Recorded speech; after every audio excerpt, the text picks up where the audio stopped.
Welcome back in to the David L. Gray Show, voicing truth. We are live streaming on the Facebook, on X.com, and on the Twitter. Happy to have you in for another show. It's the Monday Show. Got an exciting guest for today, Christine Harrington. She'll be on fascinating stories we're going to be talking about.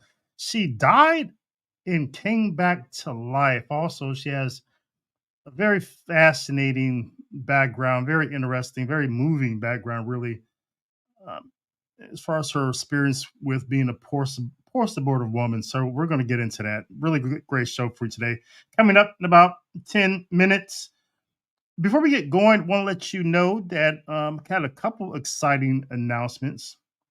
I'm rolling out a new podcast this week. Is just a one-time podcast. It's not a series. We're rolling out the contemplative Dominican rosary. So these are the contemplative Dominican rosaries. So if you like to pray the rosary as a Dominican, as a contemplative, this is the one for you. So it's not just like saying the Our Father, jumping into like 10 Hail Marys.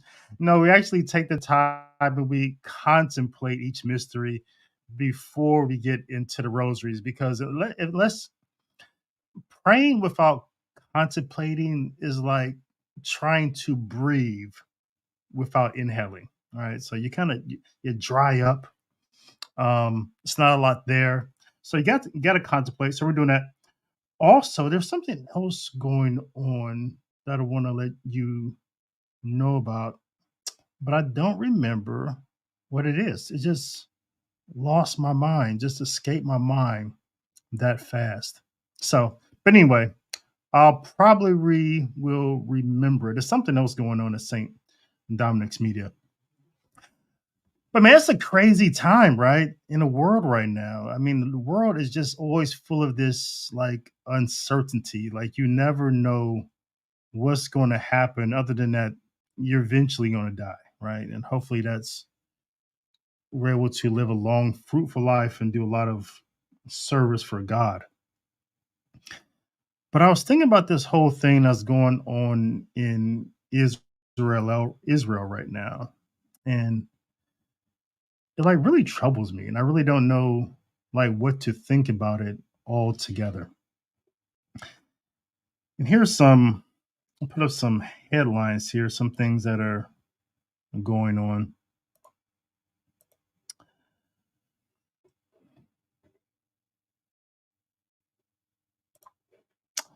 It says Israel orders a complete siege of Gaza, and they're about to go in for like a complete invasion. So that's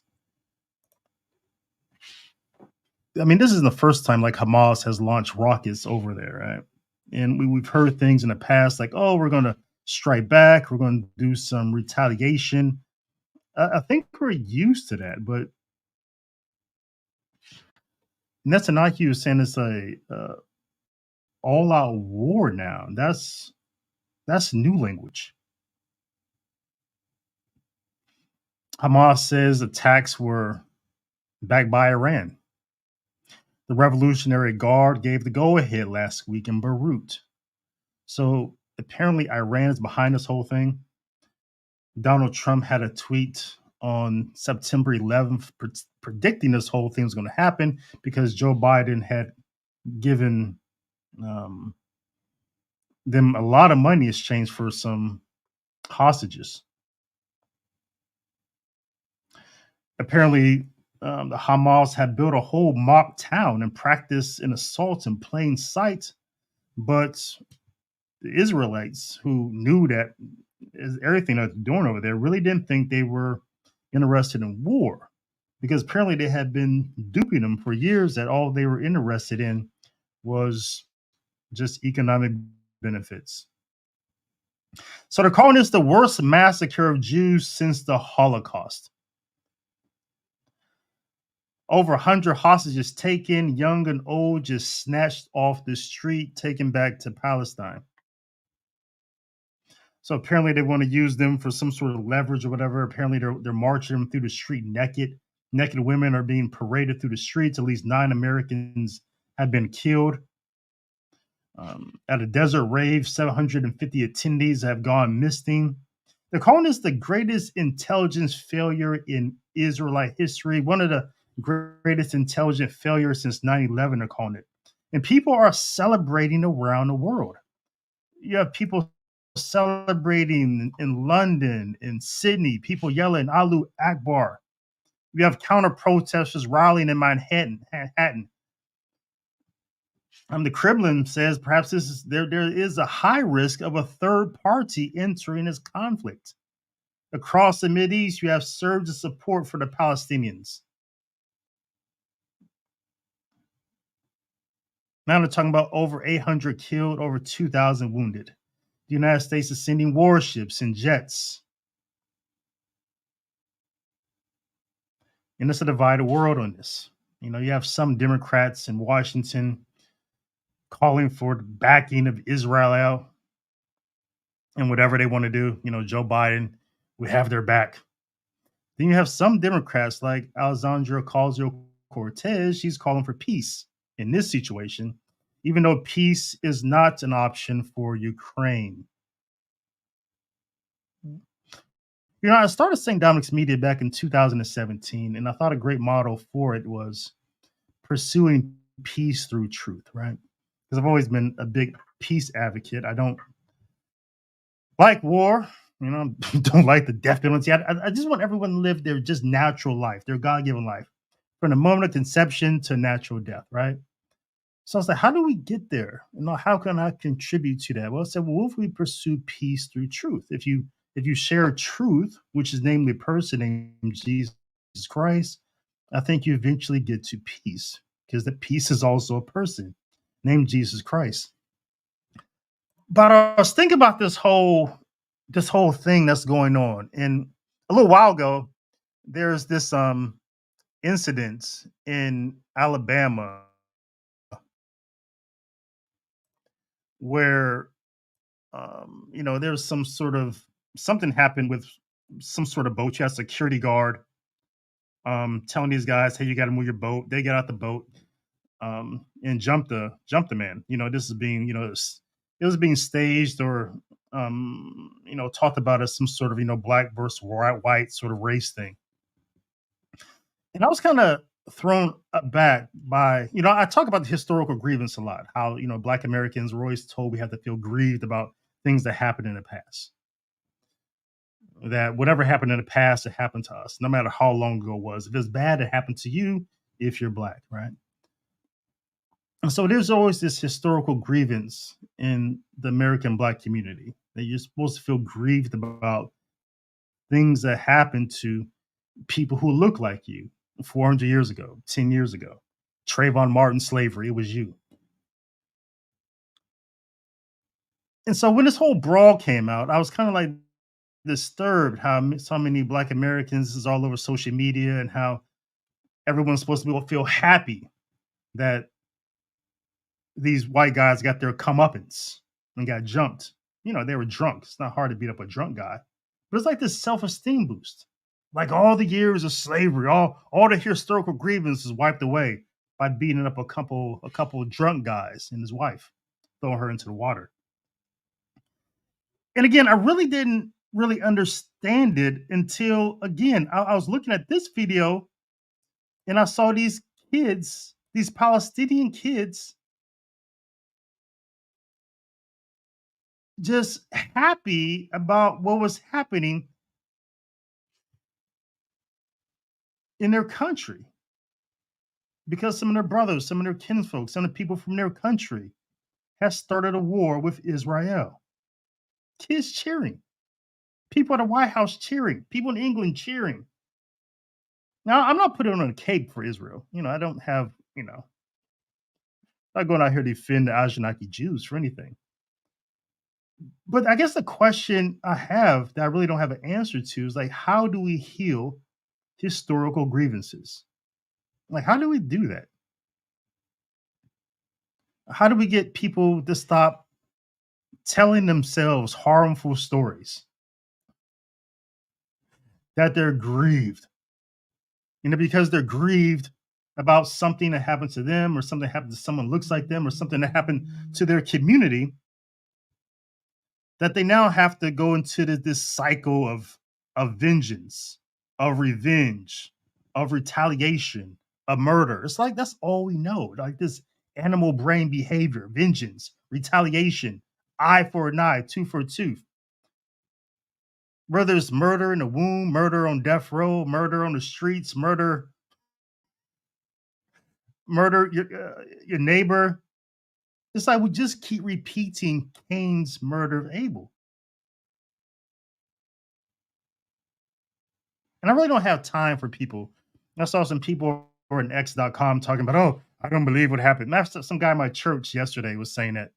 And I was getting set up for mass, and one of the people over in the choir guy was saying, well, I don't know. I don't believe it until I see it. Like, where does that come from? Then some guy who has a radio show, Catholic radio show, I saw him on X.com talking about too, oh, this is just a deep fake. That's not really going on. What is that? Like, I get being a skeptic. I'm a huge skeptic, but really? This is just weird. I mean, this thing, I just think it is what we all thought it was. Whether it's the whole gender issue, whether it's abortion, whether it's fake elections, whether it's fake, coming up with any reason possible to put a mask on you, give you a vaccine. I mean, this is just more evidence that the world is what we thought it is. It's just broke. And the only answer that I know is Christ Jesus. And I wish everyone would turn to him. This is the David L. Gray Show, voicing truth and reason. Happy to have you guys in. About to bring in Christine Harrington, speak with her. I'm looking to some of your comments. Brian said, this has shaken and broken my heart. May God protect all his people. Yeah, you have a lot of Catholics over there too. Father Dave Nix, who's been on the show, who's on the series Return to the Sacred. He has a lesson there. He's been posting videos. He's trying to get on the plane to come back home. A lot of Americans over there trying to get bussed out. My parish over here in Germany, we had a pilgrimage headed there. A lot of people paid their money already. We're supposed to have a meeting on Wednesday to get our final briefing before we go. So obviously that's not going to happen. Diana Week says, no one is paying attention to the details, treating it as is yesterday's news. Yeah. DIY says, how did this failure of intel happen? Yes, I mean, some people come up with some reasonable excuses, saying they just trusted Hamas. They thought Hamas was they moved past the whole war thing, even though they're doing drills. They didn't think they're really interested. But again, somebody knows somebody, right? And this is why I don't let the Palestinians off the hook. These people are related. These are your cousins. These are your brothers. It's hard to keep a secret if you tell anyone. You tell 5 people, everybody knows. So this has been staged and planned. Iran's involved. Everybody knows. Everybody knows about this. It's kind of like 9/11. Somebody knows something. Yeah, I don't know. Like, why are we programmed like that? Vengeance, not forgiveness. How did this happen? Yeah, I don't know. This is David O. Gray Show, voicing truth and reason. This is the best, the most honest podcast in Catholicism. Hovering over the skies of a post-Christian society, we have spotted a man with a donut in one hand and rosary beads in another. Child, I'm about to whoop Satan's behind. He is boldly proclaiming truth and reason like no rigid Catholic ever has before. The David L. Gray Show begins now.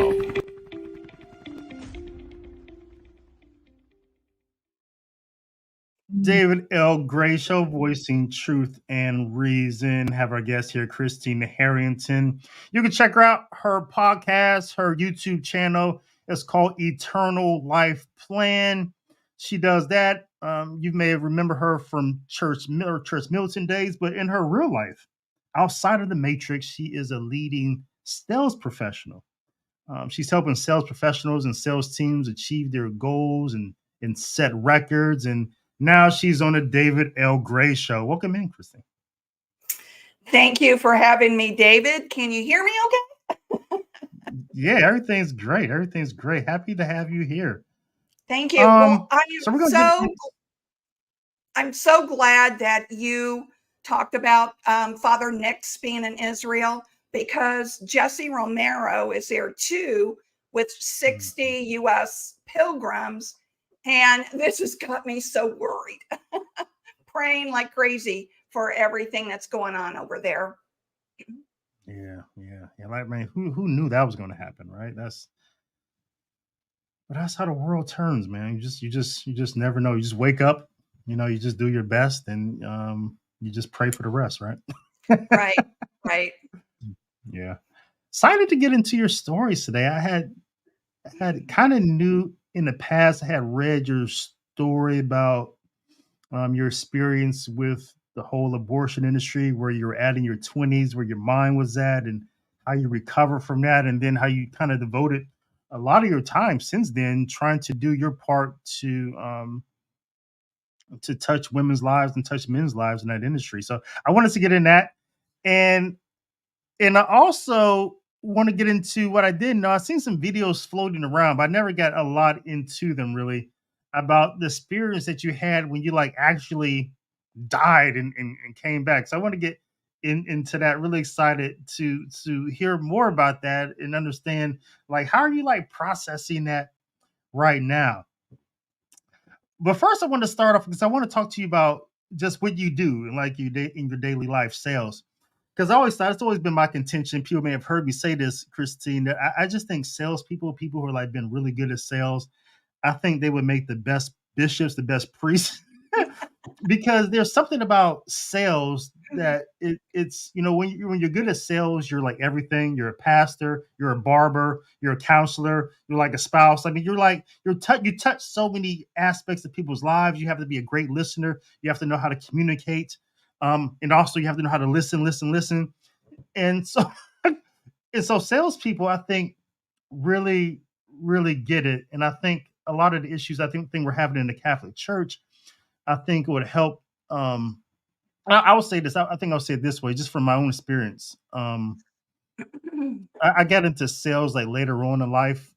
I was in sales all my life when I was a kid. Cutting grass. Doing cold calls. Hey, can I cut your grass? Can I shovel your snow? Selling cassette tapes of school, paper route, cutting hair. All that stuff. But then I was in my 30s. I was trying to restart my life.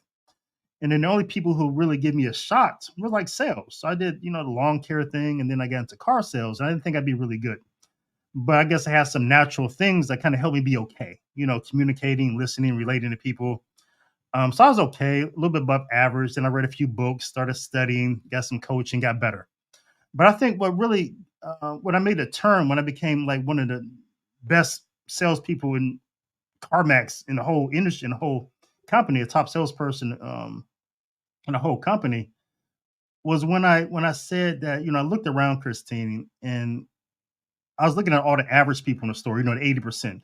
You're 80% of people who about do 20% of the business. And I was looking around at these guys, and one guy was like way smarter than me. I knew a lot about cars, but this guy was like, he knew everything about cars, but he really couldn't close. Then there was another person who related with people better than me. He's, smiling, everyone loved him, couldn't close the deal. So I said, man, I can't relate better than that guy. And then there was another guy who was good, but he'll sell a car a day and he'll be done. He'll sit on his butt for the rest of the day, so he wasn't hungry. And then I said, I can't be better than those people, the things they do individually. And so what I decided to do was I said, what if I just stop selling cars? What if I just stop trying to sell cars and I sell experience? And when I started selling experience was when I just skyrocketed. I went double cars. I was selling maybe 15 cars a month, maybe 12, double that number, right? Became a top salesperson in the whole company. And what I wanted to sell was myself. I said, man, why would I just sell myself? Because people love an experience. People pay lots of money for experience. People remember experience. People take pictures of experience. People just love having a good experience and they'll pay for that. So what if I sell myself? What if I become a good experience? I wanted to sell that first because if I sell CarMax, people come by the CarMax, but they won't, look for me. They'll refer people to CarMax, but they won't firm with me. So I sell myself. And then I sell CarMax. And it just for the next 3 years, I just made crazy amounts of money and we got all types of awards. And I want to get your perspective on this because I always thought that, man, what if maybe is that what we're missing in Catholicism? Is that why people are sometimes attracted to traditional Latin masses and really reverent Novus Ordos? Is it the experience? Are we missing experience when people look at Pope Francis nowadays? Are they having a bad experience? Is that why they're leaving, right? So what do you think Catholicism as a good experience, bad experience from a sales perspective, a selling experience? Are we missing something there, or what do you think about where I went with that? Well, a couple of things. That was really good, David. A lot of people will get offended when I say this. I've gotten pushback when I say it, but Jesus was the perfect salesman. He knew how to sell because he did not push people to listen to him. He did not expect people to listen to them. All he did was go out and deliver the message of God. That's all he was doing.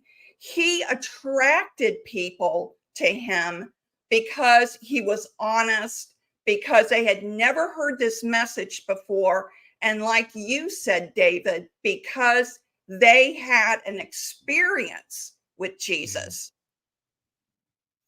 So one of the things, and I've got a car experience to talk to you about real quick. This happened last year, and David, I'm one of these people that I'll drive my car till it's dead, right? I'm not a car person. So my 2007 BMW just had too much work that needed to be done on it. So I decided that I was going to get another BMW. And so I went to the local BMW dealer to find a pre-owned vehicle. And the lady that came out to greet me didn't ask me my name, didn't ask me what I did for a living. All she asked me was, what was I looking for? I told her. She took me to a car, said, you wait here. I'll go get the plate and keys. She goes, gets the plate and keys. She gets in, and all through that drive, all she did was tell me about every benefit and features in that BMW, right? She's just puking out all the benefits and features of that car. She never asked me, well, do you only drive local? Do you travel with the car? What do you do for a living? None of the questions she could have asked. She showed no interest in me as a person. So, wow. I mean, it was. And I know as you as a person who coach people in this. I mean, I know your head's just over there exploding, right? Mm-hmm. Right. So when we get back, she hands me her business card and she says the one thing that I always teach, never say, hands me the card. Let me know if you have any questions. All right. She didn't invite me in to talk about the car, nothing. Let me know if you have any questions. She had already decided either A, I couldn't afford the car, or B, that I wasn't going to buy. One of those two things. So not only that, anybody that's listening, you never end an email or anything with let me know if you have any questions, especially if you're sales. It's your job to follow up with the prospect. It's not their job to follow up with you. Yeah. So you would That's say amazing. something like, I'll check back with you tomorrow to see if you have any questions that I can help answer. You Yeah. don't just let me know if you have any questions. So I went across the street to the Audi dealer, and they had a pre-owned BMW that I was interested in. So Rob comes out right away, comes out and said, and I told him, they had one on the lot I was looking at. He goes, well, before we go over there, he goes, tell me about yourself. He said, what do you do for a living? And I said, well, I'm a sales coach and trainer. And he goes, really? We could probably use you here. And we start talking, and he starts asking me questions, and he said, are you driving long distances with the car? Because these are sports seats. And I Yeah. said, yeah, I know that. And I like those seats. And he said, and I said, no, I'm only driving local. And then he asked me, he said, well, how much do you know about BMWs? And I said, well, my son is a certified BMW mechanic, so I know a lot about it. And he goes, oh, okay, well, wait here. And he goes in, gets the key and the plate, puts them on, and he hands me the key and he goes, you know all about this car. Just, take a fun drive. He says, I'll see Yeah. you back here when you're done. So Yeah. I did. I came back. He was waiting for me when I came back. And then he walked me into his office. We just chit chat some more. Well, to make a long story short, I bought from him. The car wasn't even exactly what I wanted, but I bought from him because I liked him. Yeah. Yeah. And I think, I think that's just one of those things. I think it relates to the church. I think one big reason why I became Catholic was because of Pope Benedict. I think a lot of people became Catholic because of Yeah. John Paul II, Saint John. I think he's a great salesperson. I mean, like on a global scale. Bishop Fulton Sheen. A lot of people who are still Catholic can probably point back to some point in time to some priest or somebody they met in the faith and say, it was that person, right? They either gave me a good experience. There's something that they passed on to me that was personal, that related to me, and still sticks with me. So so Well, yeah, and to so go yeah, back, yeah, and to tie it back into the Catholic Church, you know, um, one of the things I'm a cradle Catholic, David. So and I was born in 1955, so that makes me 68. I grew up with the Latin Mass. mm, I loved the Latin Mass as a child. I loved it. And as an adult, I love the Latin Mass too, because I love the sacredness of the Latin Mass.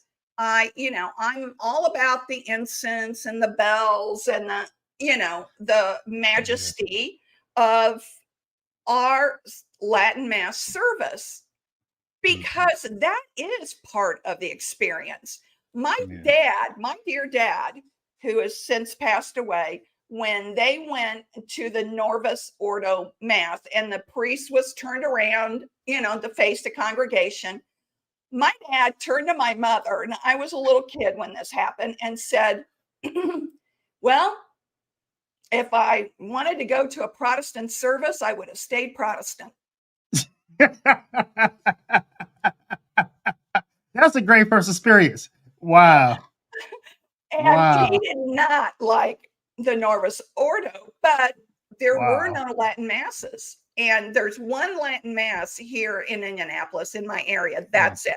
And it's packed every Sunday. You can't get in unless you get there an really? hour early. Oh, it's awful. Yeah.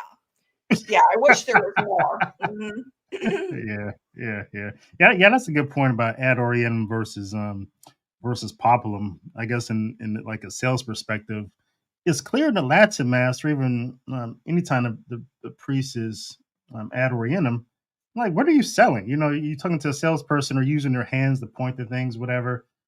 It's clear in the traditional Latin mass or the ad orientem that, the priest facing that direction.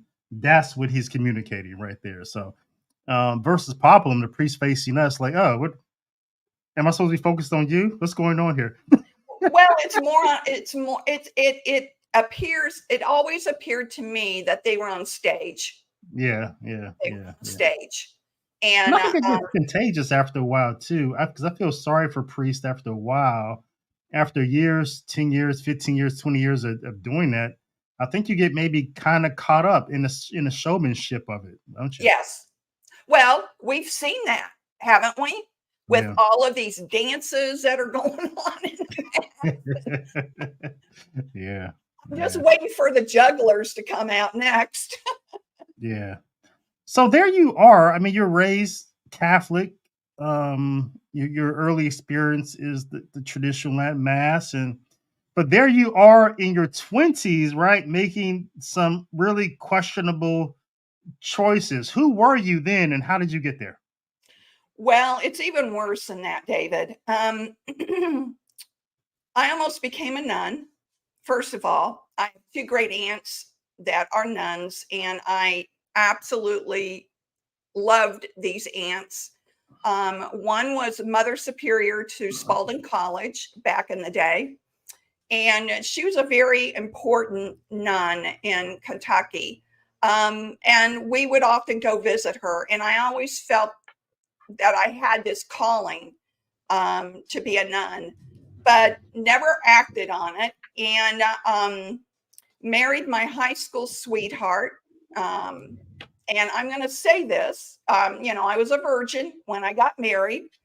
Um, and I know that's rare these days, but there are still women that are virgins that are out there. But uh, it was in my 30s when I had the two abortions. Oh, okay. So I was in my 30s. It's not like I was a teenager who was being pushed into it, but my marriage to my high school sweetheart lasted 5 years, and it ended in divorce. And I really, really, to this day, I regret it. Mhm. Never have I come close to loving someone like I did. And after that, after the divorce, I went to a Bible study at my church. I was told that I was not welcome because I was not married any longer. I was divorced. Mm. So that one life changing, I let that one event become a life changing event for me. I was so hurt by it. And Mm. I left the Catholic Church. And then my life became living in the world. So I was promiscuous. And when I discovered in my 30s that I was pregnant,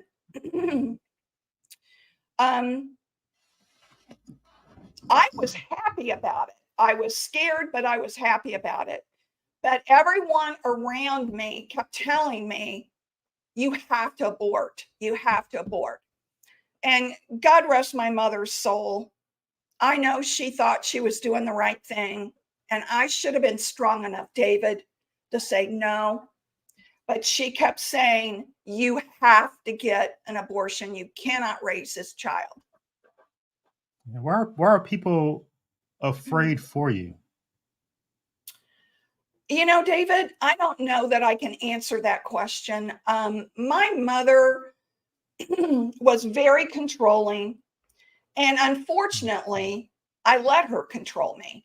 That was my fault. I was always trying to please my mother. And that was something that was never going to happen in a million years. So if she told me to do something, I would do it. Now, Mm. I'm in my 30s. Instead of making my own decisions, I'm still listening to my mother. So what does that say about me? Right? Mm. Yeah. So I went ahead and got an abortion. And I want to give you a sequence of events. A year later, I was pregnant again, went through the whole emotional roller coaster again. You got to get a divorce. You can't, or abortion. You can't have the baby. And I go into the clinic, and the doctor told me I had twins, and I said, stop, stop, stop, stop. And he said, too late. And that, the first one devastated me. The second one devastated me even more. And David, it So was you're in the process of getting an abortion, and the abortionist surgeon says you're having twins. You have twins, Mhm, and you're like, stop. mhm. Wow. Yeah. And Wow. he said, too late. And Wow.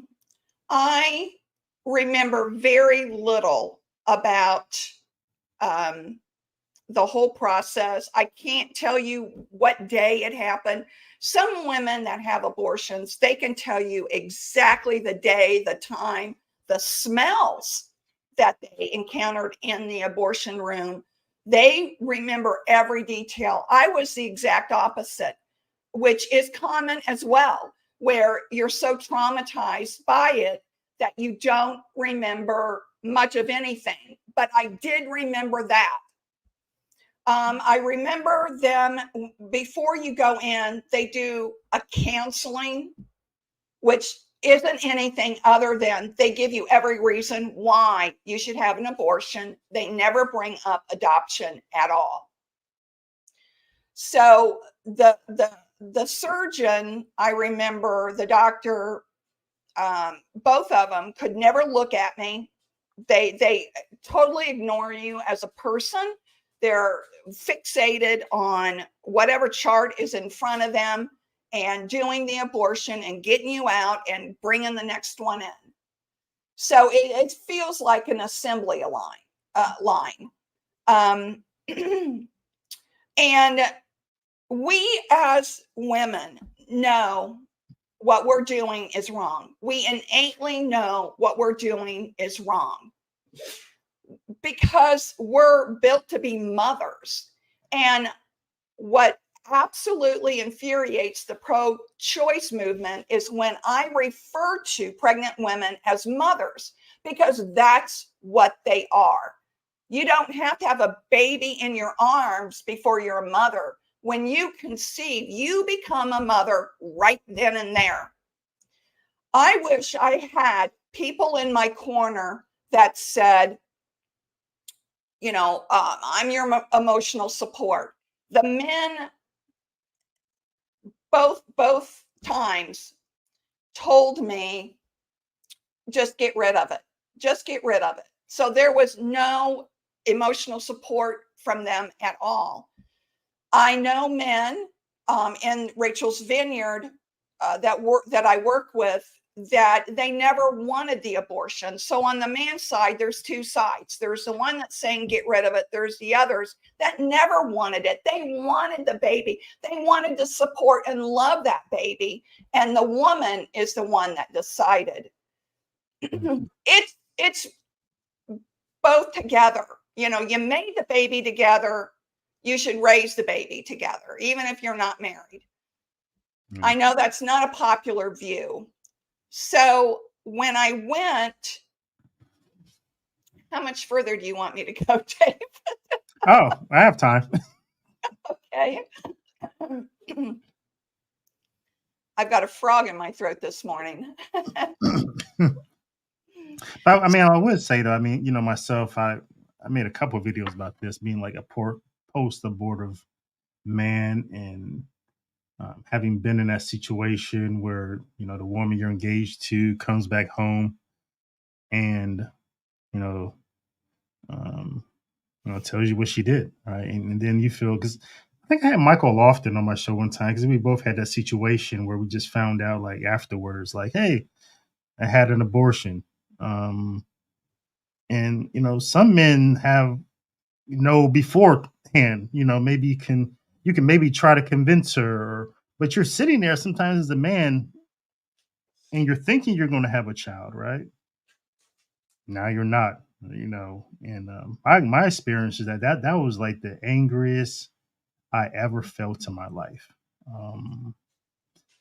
after that, sometimes I tell people after that day, everything was just kind of funny to me. That's when I think I first got my sense of humor because once your child is taken from you like that, um, and you're that angry that you're ready to take somebody's life, what else is there? Everything else is just kind of funny after that because that's the height of anger. So yeah, so but like you, I mean, I've been a sidewalk counselor. I've seen men come in, push women out of cars, walk them in.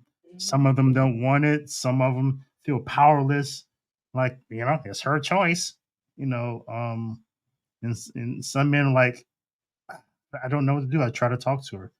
So, but I also know that from a recent video you made, though, you cited some statistics about, for the most part, largely, people would be surprised about how many women are actually pressured into abortion, either from their parents, like you, from their family, from their friend group, or from the man, right? Hmm. Yeah, there's a large, and this is what drives me crazy when people say that mostly abortions are done out of convenience. The woman's choosing abortion out of convenience. There is that, but there's also this whole other side of women that are completely ignored and dismissed, especially when they have been pressured into getting an abortion. I don't know why people don't want to believe that, David. Just like there are people that won't believe that late term abortions are being done. Yes, they are. Yes, they are. There's surgeons that have come out and said that, they have cut the umbilical cord and let them die in the womb. Yeah. I mean, there's all kinds of horrific stories out there, and people don't want to believe it. But this is what happens. Let me take you through what happens in the mind of the post abortive woman. Okay. So, the ones that are out there screaming loud and proud, oh, I've had 24 abortions, which personally I don't believe. Um, it's so hard on your body. It's unbelievably hard on your body. Um, and then, and the ones that get up and receive some kind of an Academy Award and said this had never happened had they not had their abortion. Mhm. Um, you know, what's going on in their mind is people find that offensive, but they're the ones that are in pain the most. They are desperately trying to convince themselves that they're right about what they did when Mhm. they know exactly what they did was wrong. As a woman, they know it. So, um, and then there's the ones like me who just kept it quiet, never talked about it, never let anyone know that I had an abortion, was like the family best kept little secret.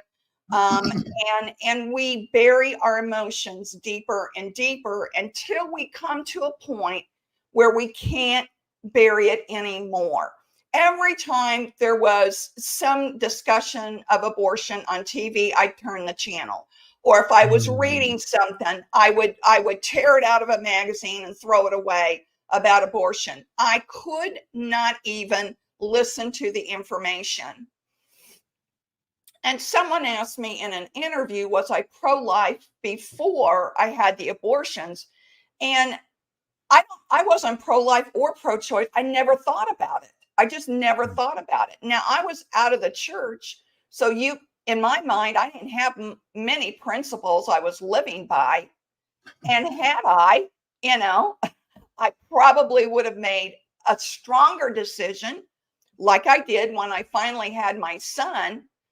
But post-abortive women go through this whole series over their lifetime of trying to deal with the guilt and shame of abortion. there are people that are sitting next to you in church, I guarantee you, that has had an abortion. Now, and that's another thing. The Catholic world just doesn't want to believe that. There are Catholic women that have abortions. Most of the women that come through Rachel's Vineyard retreats are Catholic. Mm-hmm. And not one out of all the retreats I've done, not one said they had an abortion out of convenience.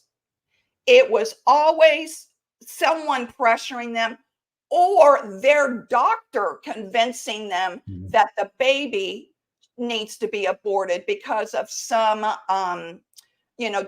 deformity or something wrong. Yeah, yeah.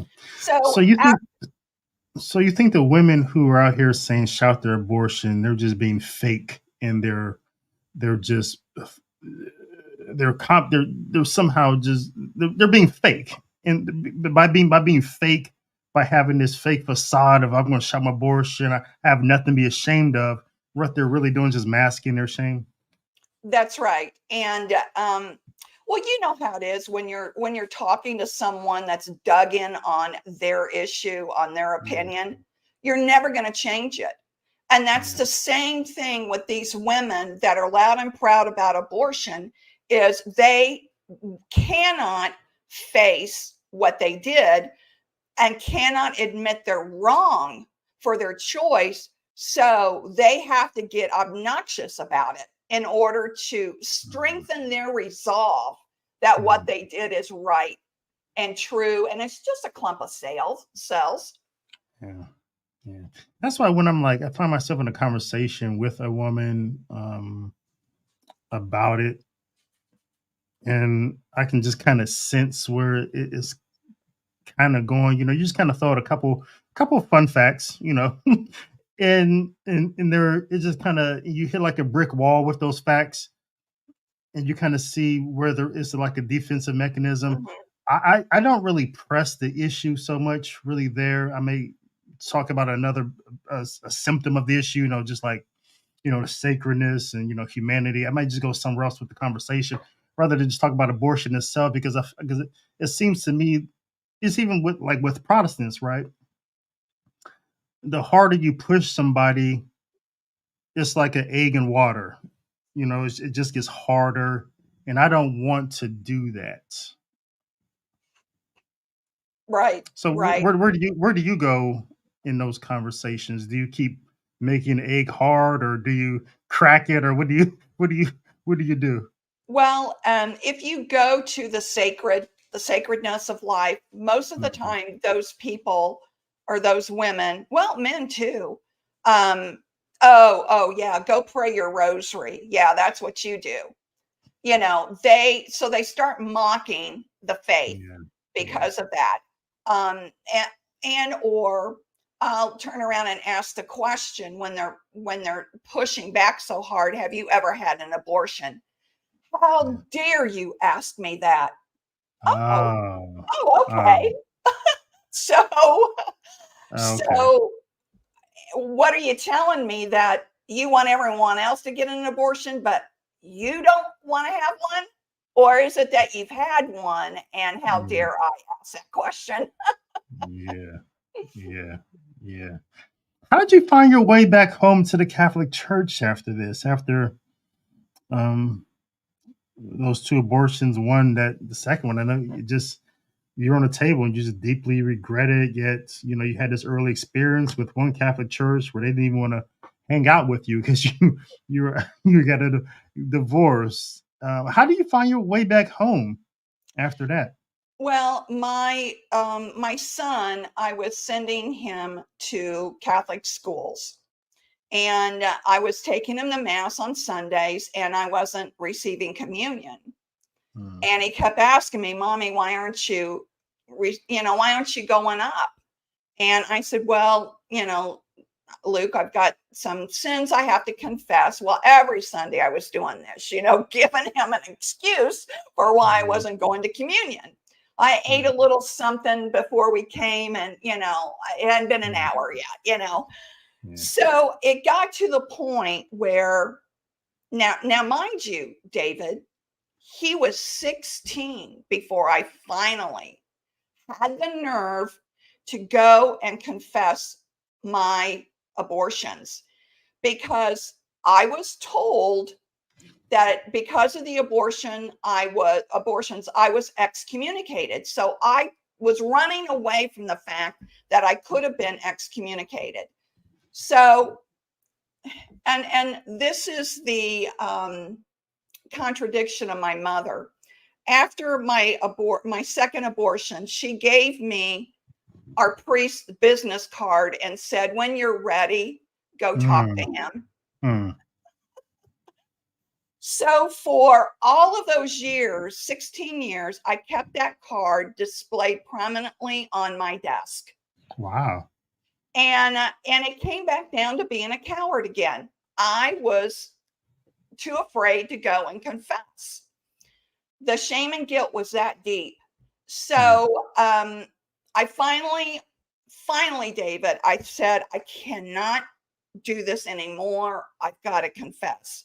So I made an appointment, and I went in January in 2008, and went through a 2.5-hour bawling my eyes out confession of every sin, mortal sin. And I had a lot of mortal sin on my soul.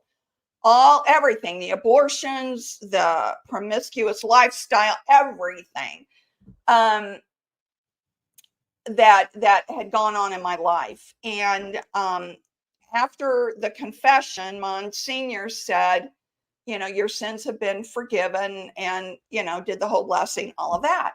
And so he said, "So, Christine, which church do you think you want to attend? A more traditional church or more modern church?" I didn't know what that meant because I'd been out of the church. So he explained it to me. And I said, well, Father, I thought I was excommunicated. And he said, "Oh, no, Christine." He said, "You have asked for forgiveness. We want you back." And then that started another crying tirade, because I was so joyful that I could come back to the Catholic Church and receive communion with my son at Mass. Yeah. So that's when the tide turned. And then he handed me a Rachel's Vineyard brochure, and he strongly advised me to go to the Rachel Vineyard retreat coming up in March. But then he said to me, "Do you know what day it is, Christine?" And I said, "No, Monsignor, I don't." And he said, "Today in 1973 is when Roe versus Wade was passed. Yeah. This is no mistake that God sent you on this day Wow. to have me hear your confession." Wow. Yes. Wow. I had no Wow. idea. So I went to the Rachel's Vineyard retreat in March. Beautiful, beautiful retreat. And that's when I decided that I had to do this work to help other women start their healing process.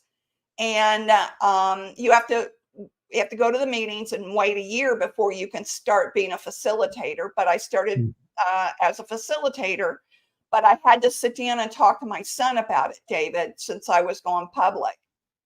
Yeah. And this is the hard part. My son, I was trying to figure out how is he going to react to this.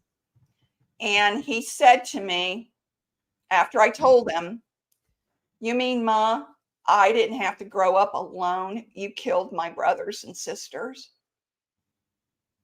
And oh my gosh, David, that hurt so bad, but it was the truth. I mean, it was the truth. And took him about 3 days to come back around, and he hugged me and said he forgave me. And he went on he's gone on, quite a few of my pro-life testimony speeches, and totally pro-life. Yeah. Yeah, that was a tough one. Would would you like advise like young men, like your son, if they were, or even when he was younger? I mean, would you advise them to even date or even consider marrying a woman who's pro-choice? No, I would tell him definitely not to do it. I mean, I've never been shy on giving him advice on girls he's dated. And one caused him a great deal of trouble, and she is still, 15 years later, is still causing him a great deal of trouble. That's Mhm. another story for another day. But no, uh, if you want to end abortion, it starts in the home. You have Mhm. to start talking about sex. You educate your children on sex. Don't let the schools do it. Right. You have to give your sons and daughters the tools to say no, mean no, and how to get around and out of those situations, David. Everyone, back when my son was, oh my gosh, I could tell you stories where women were dropping off their daughters at 11 o'clock at night, dressed in hardly anything, and saying that they were having a study hour and would I bring her home? And I'm going, no. First of all, she's dressed inappropriately. Second of all, it's 11 o'clock at night. My son's in bed. And third, no one talked to me about this. Yeah, study hour. That's a booty call. That Oh, exactly, David. I can go into story after story where these mothers just drop their daughters off at my house. oh my goodness. Yeah, And didn't Christine, even what is know me. what's the church teach about DIY here in 1984? And everyone, please play a rosy for her. She has said in the comments that she's going through some bad stuff, so please play a rosy for her. She says, "I'm so true. Many women with post-abortive trauma and women on church with IUDs. Where is the church at on IUDs? What is? Talk to us about that. Well, it's birth What's the control. IU what's the IUD and why is it immoral? First of all, it's a birth control, and they insert a device, so that if there is an egg that forms, that it stops it from forming. And it's just one control of birth control. That's all. Mm, And I mm. honestly, I don't know that much about it, David, because I was never able to take birth control of any kind. Not that I didn't try, because I did. It just made me sick. But I know all kinds of women that, instead of talking to their daughters and giving them tools to say no about sex and why they should preserve their sacred bodies for their husbands, their future husbands, they Yeah, just would trot them up to the doctor to get them on the pill. yeah. And Diana Wing says here, you seem like such an intelligent woman, Christine. Why did you wait 16 years to even try to investigate returning to the sacraments? Oh, I can answer that. I was a coward, Mm, total coward. I was afraid that I was going to be shut out of the Catholic Church. And it was just one more emotional blow that I don't know that I could have handled. So that's why I waited so long, mhm, mhm. if that makes sense. I mean, when post-abortive women have an enormous amount of emotional and spiritual stress. First of all, you're cut off from God because of that mortal sin of abortion. So you no longer have that connection, and you're not going to mass. You're not going to any. I didn't go to any church services, and I always said after I left the Catholic Church, I looked for God in all the wrong places because I went to Methodist church, went to Presbyterian churches, went to Mhm. Lutheran church. I mean, I was everywhere. Um, but I got to the point where I couldn't run away from it any longer.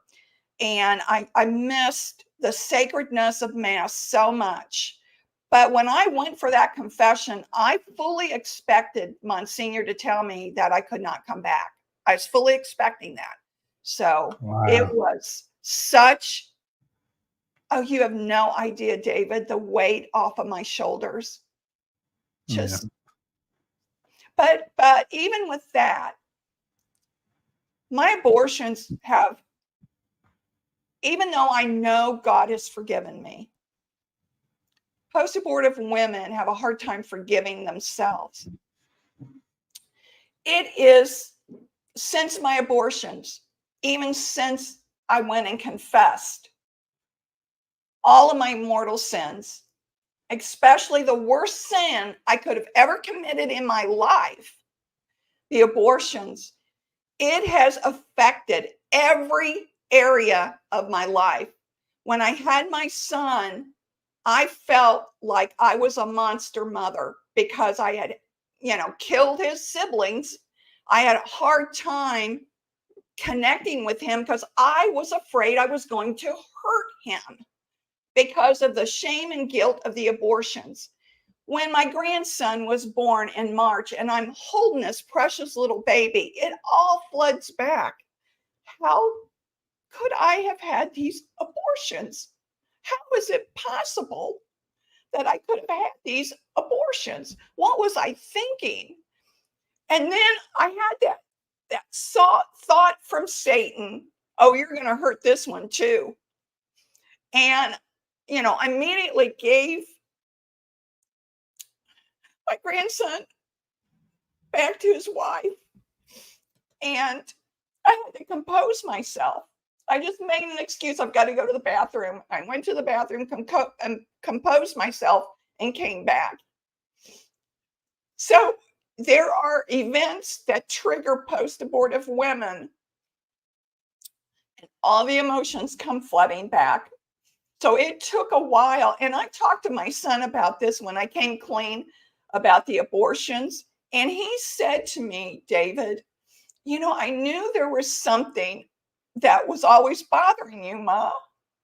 I mean, he sensed it as a child.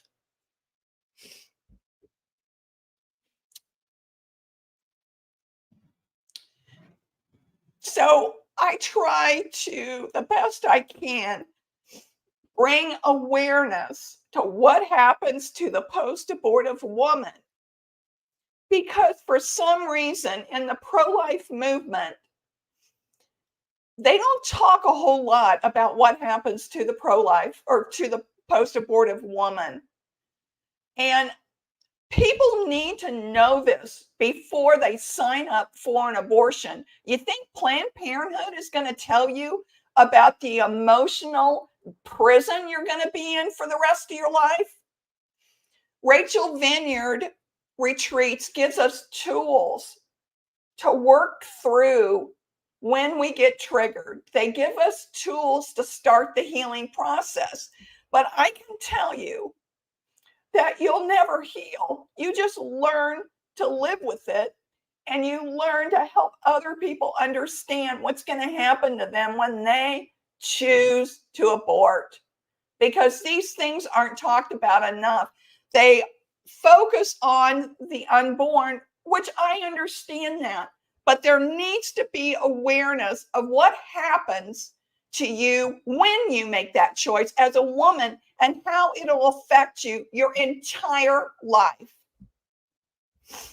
Yeah, Sorry, I didn't mean to get so emotional, but it. No, I mean thank you for that testimony. I mean, whoever is going to hear that definitely needs to hear. And I was just sitting here thinking how the post-abortive trauma for like a woman is deeper and more profound than I think us affects us men. But I think one thing that's similar is just a sense of loss. Like there's always just a part of you that's just kind of like missing. Like you have children, Right. and it's just that just ongoing sense of loss that you just never. There's nothing out there that ever fills that up, right? Yeah, there's no grieving process. Yeah.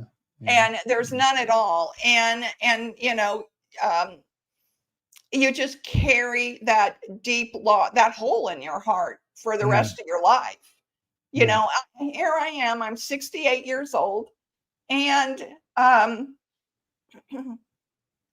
my son has his family, and I often think, because after my parents died, it was just my son and I for Christmas, for Thanksgiving. It was just us.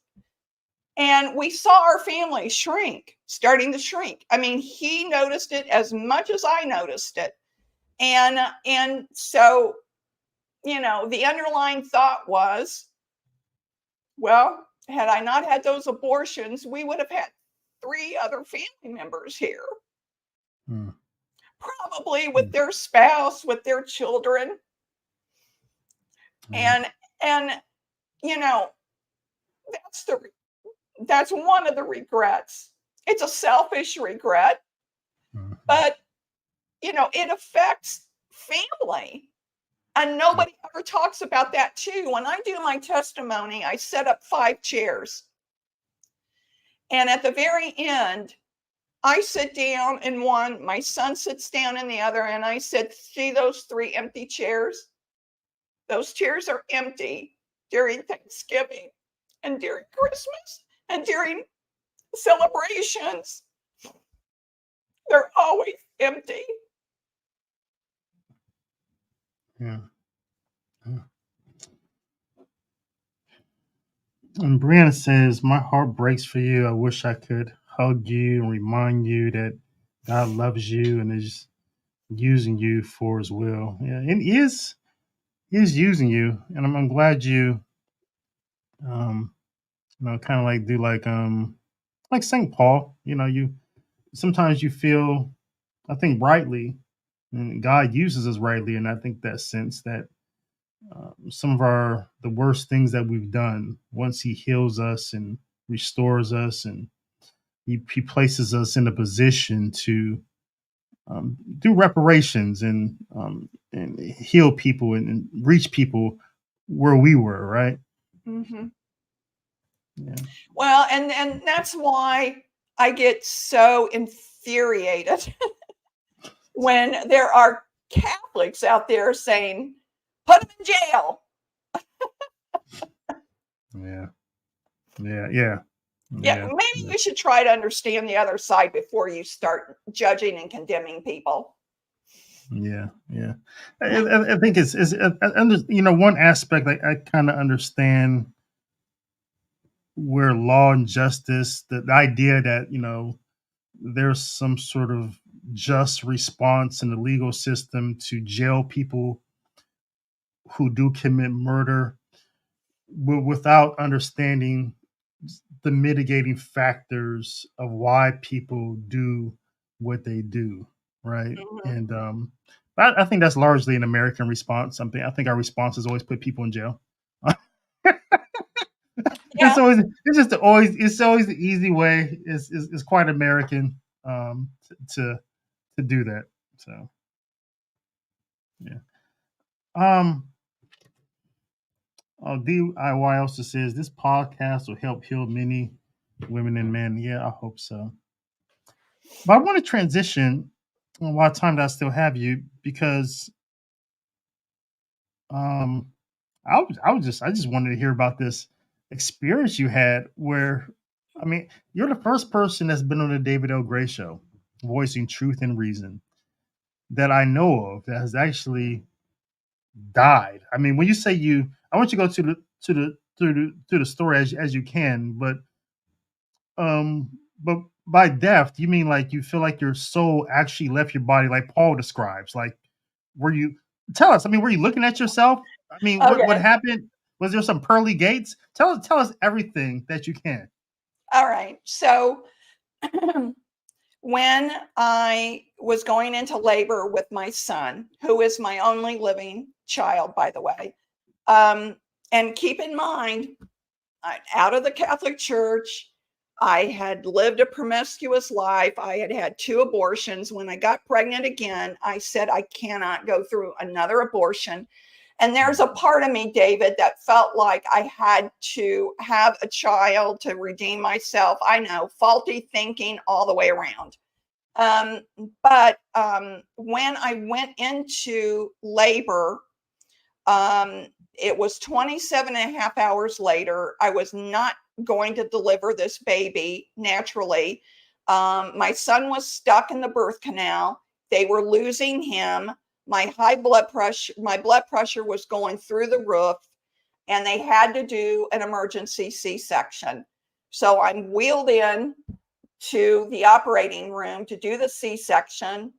There was an anesthesiologist and a nurse with me, and so I'm under. And the next thing I know, I am floating above the ceiling, and I'm watching these two doctors work on me, like frantically. There's nurses running in and out of the operating room. And I'm going, well, I wonder what's going on, what's wrong. And then I realized, oh my gosh, I must be dead. And it's like when I had that thought, it went totally black. David, I mean, so black, I couldn't see anything. And I'm trying to see my hands. I'm trying to look down to see my feet. I'm not seeing anything. And you're still yourself on the other side. You still have your same memories, your same thoughts, your same everything, your same personality, everything. You're that person on the other side. Okay. So the way David L. Grade is here, you're going to be exactly that way on the other side. That's a little bit unfortunate, but okay. I can be a jerk sometimes, but okay. So I'm terrified at this point. I'm thinking, oh my gosh, I'm dead. And I've not gone to confession. I've not done anything. I've been living this sinful life. And this fear gripped me like you can't believe. And I'm frantically trying to look around to see what's going to happen next. Am I in hell? Where am I?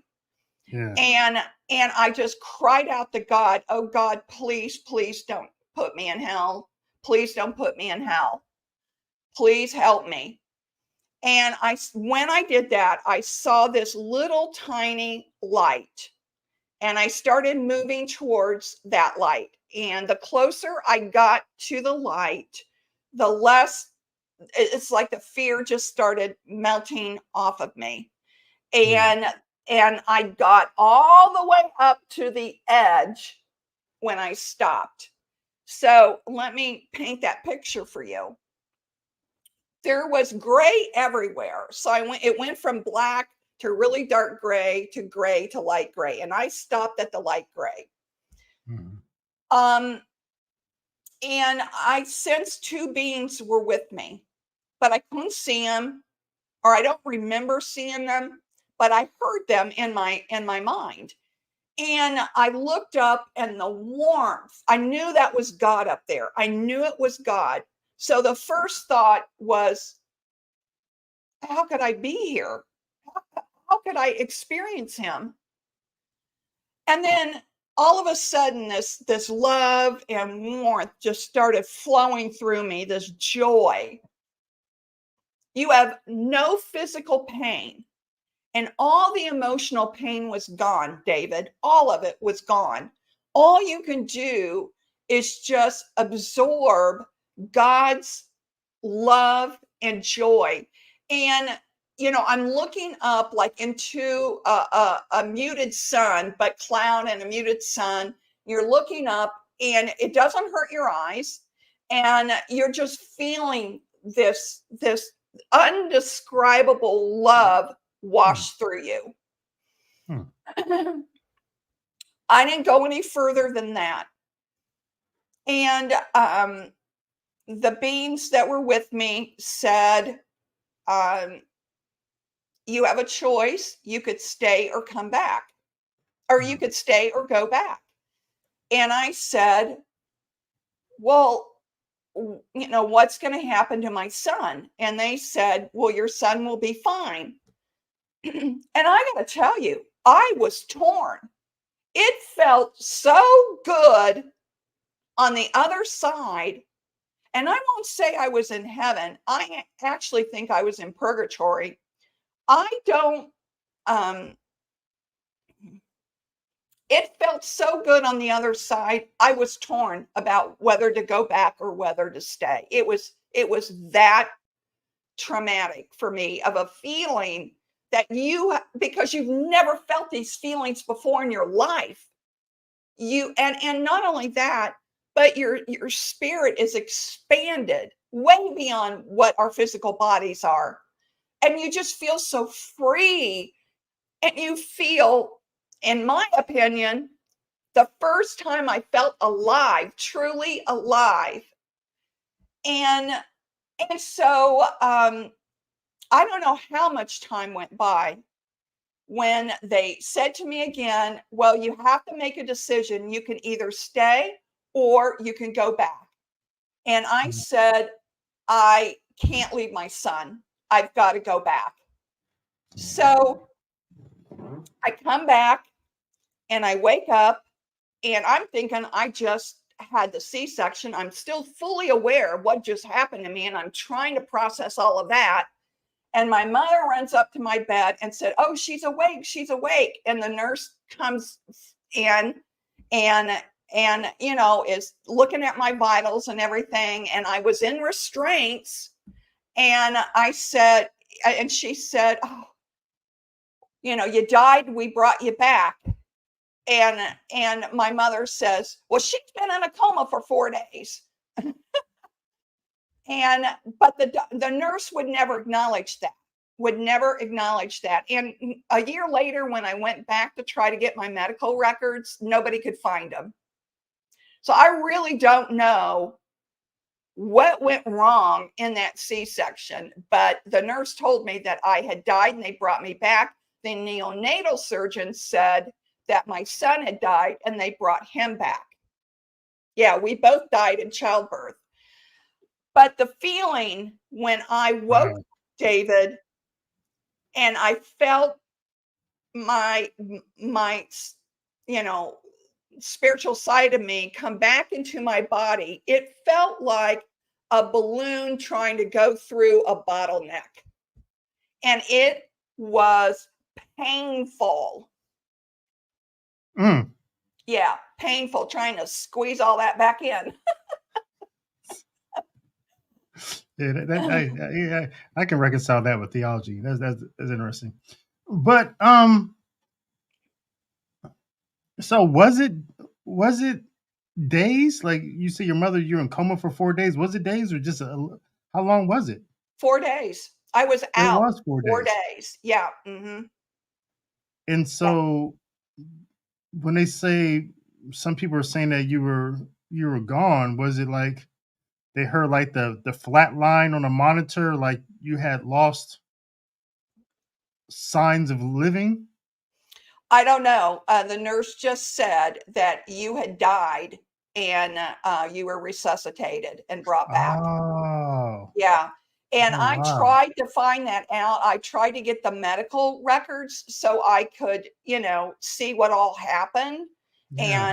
And, I was told by another person that they probably conveniently got rid of them because of afraid of malpractice. Because even after I healed from the C-sections, I saw that they had actually cut me in 2 different places. Oh, So wow. something wasn't right. Yeah. But, Yeah. I've had some people tell me, well, you didn't really die. If you had mortal sin on your soul, you didn't really die. Well, the nurse told me I died. So yes, I did.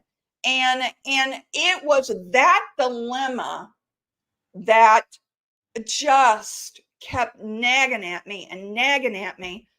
Okay, I know from my Catholic teaching, I should have been in hell. I had all this mortal sin going on, and I should have been in hell. And this with the birth of my grandson, all the near-death experience started coming up with me again. After I had Luke, I was in such survival mode to leave his father, because his father was very abusive, that all I could concentrate on was making a life for Luke and me, and how am I going to get him away, safely, and how we could live safely. So I, along with the abortions, I suppressed the NDE, but every time to this day, whenever I feel fearful, I bring up that image of that NDE in my mind, being in God's presence. Now, the emotions have greatly reduced from the NDE, but the memory has not. And David, the other dilemma was, why, after my entire sinful life, which was sinful, why did he give me this beautiful gift? Mm-hmm. Why? And that haunted me. Why? Mm-hmm. And it's like, God, I'm not ungrateful. I'm just trying to understand this happened for a reason. Yeah. Right. And so I looked at a bunch of NDE videos, and Catholics that had near-death experience, they left the church. The church lied to us about everything. So they left the church. And I wasn't trying to do that. I was trying to, reconcile what happened to me with mortal sin and the Catholic faith. I was trying to reconcile all of that. Yeah. By the grace of God, I watched a Mark Mallet video, which I don't really watch a whole lot of his videos. And he talked about Sandra Abrahams. And Sandra Abrahams is a Catholic that had a near-death experience in 1973, and she has traveled the world talking about her experience. So, David, I looked her up and I called her on the phone. And I said, I was shocked she picked up the phone. And I told her why I was calling her. I told her my near-death experience. And I said, Sandra, I'm trying to understand why God gave me this beautiful gift after everything I had done. Why did he give me this beautiful experience? And she said, well, Christine, it's because you're supposed to tell people about abortion and help stop it. You need to tell people your story. And this was like 3-4 weeks ago. And I went, oh my gosh, why didn't I put that together? And then I said, well, Sandra, why did God save me? Why didn't he just send me right to hell? Yeah. And she said, well, Christine, it's because we cannot comprehend his mercy. And you did ask him for help. Oh, she's the sweetest woman. And I went, okay. Yeah. It took her to put it all together for me. So, Sandra, if you ever watch this, thank you from the bottom of my heart. Yeah. God sends us messengers. Yeah. I used to wonder the same thing. I wasn't in a church or anything at that point in time, but I remember when I was trying to commit suicide and I heard a voice that said, I love you, I'm here. That worked me for like a long time. Like I deserved death. I mean, if anybody deserved death, it was me.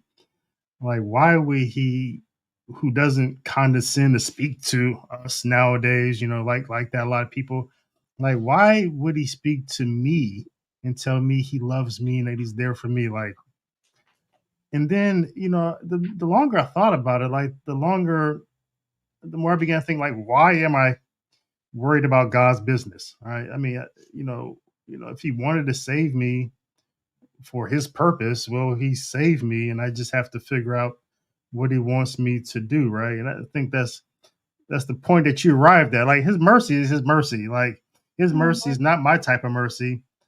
and and we could go our whole lives trying to like figure out his mercy and his grace, um but or we can go our whole lives just doing the work.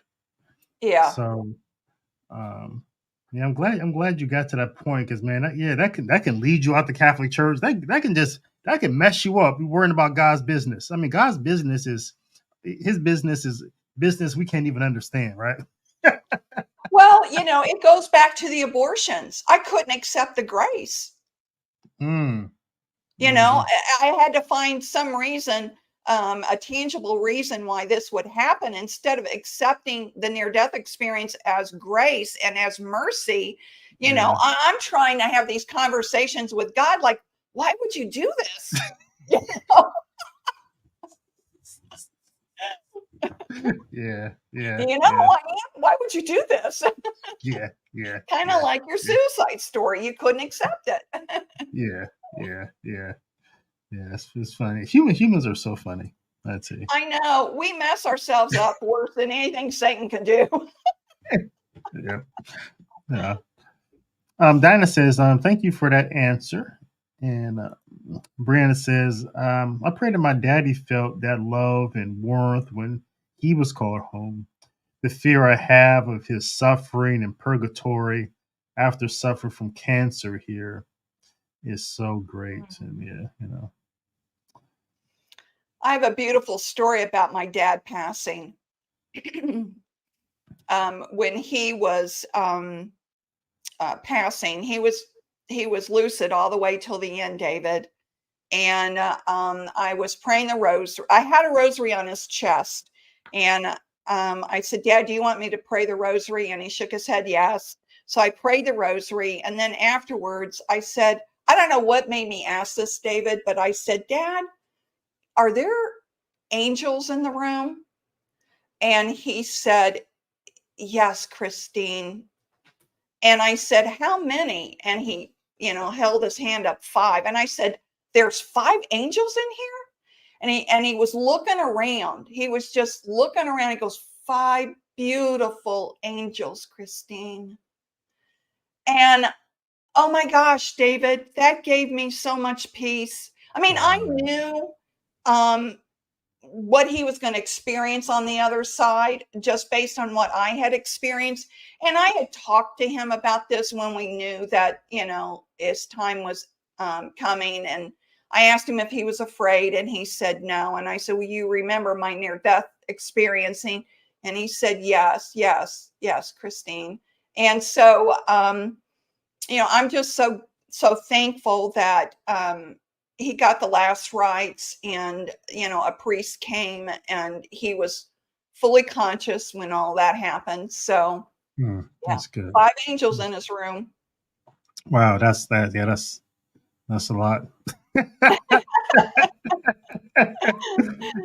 And Dinah Way says, Christian prayers for your healing. God forgave you. Forgive yourself.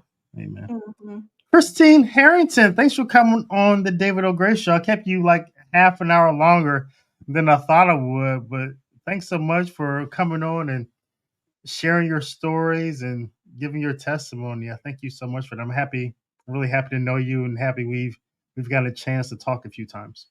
You're the first Catholic that has interviewed me about my story. Wow. Thank you, David. No, it's the David O'Gray Show. That's right. It makes sense to me. Well, thanks, Christine. I'll talk to you soon, and God bless. God bless you. Bye-bye, everyone. Bye. Thanks, everyone, tuning in to David O'Gray Show. I'll probably be back another day, tomorrow, the next day. Who knows when it's going to happen. But when it does, I really hope that you're here. But until then, until next time, blessings and shalom to you and to yours. Thank you for watching The David O'Gray Show. If you'd like to check out some of the theology courses that I'm teaching, or read some of the theology that I'm writing about, or listen to some of the theology that I'm podcasting about, just visit stdominicsmedia.com. Also there, you can check out some of the catechesis comedy, the comedy that I'm doing with Father Helnoff. While you're there, please consider becoming a financial sponsor of my apostolate by leaving a donation or becoming a lifetime member, a hound of heaven at stdominicsmedia.com. Or if you like to use Patreon, we're there as well. That is patreon.com/David O. Gray. The link is in the description box. But thanks again for all your comments, all your likes, your shares, your subs. I really appreciate you. Thanks for keeping the apostolate going. And one thing I do want you to remember is that Jesus loves you. He truly does. And he's there for you. So our response to that is to live our life like salvation matters, because it is all that does. Thank you. I'll see you next time.